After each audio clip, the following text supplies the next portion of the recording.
तर मित्रांनो, मला ना भुर्जी खावीशी वाटत होती. मग काय आलो भुर्जी सेंटरला.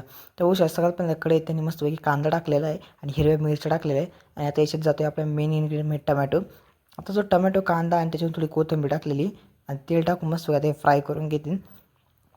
आता बघ मस्तपैकी सौते केलेलं आहे त्यांनी आणि भारी दिसतो आपला कांदा. आणि आता आपल्या भुर्जीचा मेन इन्ग्रेडियंट म्हणजे अंडं. त्याच्या आधी मसाले टाकून घ्यायचं. मीठ टाकलं त्यांनी, तिखट मसाला टाकला आणि त्यांचे 2-3 स्पेशल मसाले म्हटले ते टाकले आणि परत तेल टाकून मस्तपैकी अख्खं मिक्स करून घेतलं प्रॉपरली.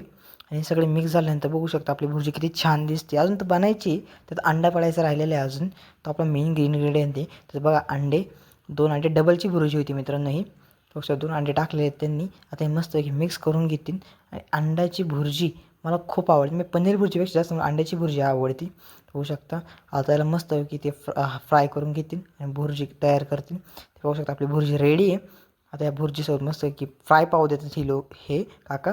बघू शकता हे पाव आपले फ्राय होतात आहेत, मस्तपैकी गरम होतात आहेत आणि यांची भुर्जी एकच नंबर लागली मित्रांनो मला खायला. तर तुम्ही पण नक्कीच भेट द्या. आराध्य अंडा भुर्जी सेंटर निरगुड सरमध्ये. तर यांची भुर्जी एकच नंबर असते मित्रांनो. आपल्या चॅनल नक्की सबस्क्राईब पण करा तुम्ही.